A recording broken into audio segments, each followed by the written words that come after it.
నమస్తే ఫ్రెండ్స్, నేను మీ సుజాతాని. Welcome back to Mowgli's kitchen. ఈరోజు మన కిచెన్లో మీల్ మేకర్ కర్రీని సూపర్ టేస్టీగా సింపుల్గా ఎలా చేయాలో చూపించబోతున్నాను. ఈజీగా మన ఇంట్లో ఉన్న వాటితోనే ఈ సోయా కర్రీని చాలా రుచిగా చేయవచ్చు. అన్నం, చపాతీ, బిర్యానీలోకి పర్ఫెక్ట్ కాంబినేషన్ అండి. వెజిటేరియన్స్కైనా నాన్ వెజిటేరియన్స్కైనా ఇలా చేసి పెడితే కమ్మగా తింటారు. మరి tasty and easy meal maker కర్రీని ఎలా చేయాలో చూద్దాం రండి. ముందుగా ఇక్కడ 1 కప్పు సోయా చంక్స్ని తీసుకున్నాను. ఇక్కడ మీడియం సైజులో ఉన్న వాటిని తీసుకున్నాను. ఇప్పుడు మనం వీటిని ఒక 3 మినిట్స్ బాయిల్ చేసుకుందాము. సోయా చంక్స్ అనేవి ఈజీగా బాయిల్ అయిపోతాయి, ఎక్కువ టైం కూడా పట్టదు. ఇప్పుడు ఒక స్ట్రైనర్ని తీసుకొని అందులోకి సోయా చంక్స్ని వేసుకొని ఏదైనా మ్యాషర్ తోటి ప్రెస్ చేసుకుంటే అందులో ఉన్న వాటర్ మొత్తం పోతాయి. ఇన్ కేస్ మీ దగ్గర మ్యాషర్ లేదనుకుంటే ఇవి కాస్త చల్లారాక చేత్తో ప్రెస్ చేసుకోండి. వాటర్ అనేవి ఎక్కడా ఉండదు. చూసారు కదా, వాటర్ లేకుండా పొడి పొడిగా వచ్చాయి. ఇప్పుడు మనం వీటిని ఒక ప్లేట్లోకి తీసుకోవాలి.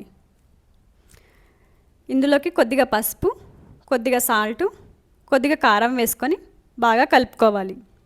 ఇలా చేయడం వలన సోయా చంక్స్ అనేవి చప్పగా రాకుండా ఉంటాయి.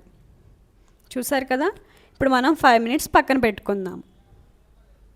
ఇప్పుడు ఇందులో మసాలా కోసం ఒక జార్ తీసుకొని అందులోకి 1 యాలుక, 2 లవంగ మొగ్గలు, చిన్ని దాల్చిన చెక్క, అలాగే గ్రేవీ కోసం 5-6 జీడిపప్పు పలుకులు, అలాగే సన్నగా తరిగిన ఉల్లిపాయ ముక్కలు, అలాగే సన్నగా తరిగిన టమాటా వేసుకొని కోర్సుగా గ్రైండ్ చేసుకోవాలి.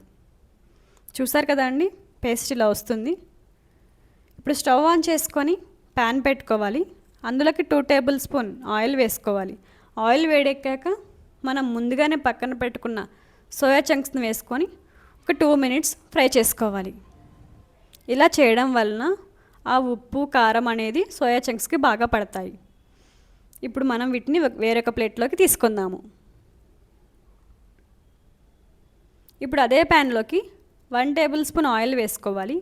ఆయిల్ వేడెక్కాక మనం ముందుగానే ప్రిపేర్ చేసుకున్నాం కదండి మసాలాని, అది ఇందులోకి వేసుకొని దోరగా ఫ్రై చేసుకోవాలి. మనం ఆల్రెడీ వీటిలోకి మసాలాలు వేసామండి, సో మీరు ఆయిల్లో ఎక్స్ట్రాగా వేయాల్సిన అవసరం లేదు, మరీ ఘాటు ఎక్కువ అయిపోతుంది. చూసారు కదా, ఇప్పుడు ఆ మసాలా పేస్ట్ అనేది పచ్చివాసన మొత్తం పోయింది. ఇందులోకి 2 టేబుల్ స్పూన్ల కారం, అలాగే కొద్దిగా పసుపు, కొద్దిగా సాల్ట్ వేసుకొని బాగా కలుపుకోవాలి. కారం పచ్చి వాసన పోయేంత వరకు బాగా కలుపుకోండి. ఇప్పుడు ఇందులోకి 1 కప్పు వాటర్ని వేసుకొని 2 మినిట్స్ మూత పెట్టి కుక్ చేసుకోండి. మధ్య మధ్యలో కలుపుతూ కుక్ చేసుకోండి, అడుగంటకుండా ఉంటుంది. ఇప్పుడు అది కాస్త చిక్కబడ్డాక మనం ముందుగానే పక్కన పెట్టుకున్న సోయా చంక్స్ని వేసుకోవాలి. ఇప్పుడు ఒక 4 to 5 మినిట్స్ కుక్ చేసుకుంటే సరిపోతుంది. చూసారు కదా, ఆయిల్ అనేది సపరేట్ అయిపోయింది, కర్రీ కూడా దగ్గరికి వచ్చింది. ఇప్పుడు ఇందులోకి కొద్దిగా ధనియా పౌడర్, అలాగే కొద్దిగా గరం మసాలా, కొద్దిగా కసూరి మేతి వేసుకొని బాగా కలుపుకోవాలి. ఇన్ కేస్ మీ దగ్గర కసూరి మేతి లేకపోతే స్కిప్ చేయండి, బట్ కసూరి మేతి వేస్తే టేస్ట్ అనేది చాలా బాగుంటుంది, రెస్టారెంట్ స్టైల్లో వస్తుంది. అలాగే సన్నగా తరిగిన కొత్తిమీరని వేసుకొని బాగా కలుపుకోండి. చూసారు కదా కర్రీ అనేది ఎలా ఉందో, మొత్తం దగ్గరికి వచ్చింది. ఇప్పుడు మనం దీన్ని ఒక సర్వింగ్ బౌల్లోకి తీసుకుందాము.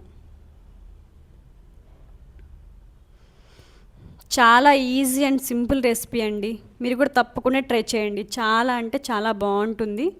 అలాగే ఈ వీడియో నచ్చితే లైక్ చేసి మీ ఫ్రెండ్స్ అండ్ ఫ్యామిలీస్కి షేర్ చేయండి. మరిన్ని వీడియోస్ కోసం మొగ్లీస్ కిచెన్ని సబ్స్క్రైబ్ చేసుకోండి. Thanks for watching.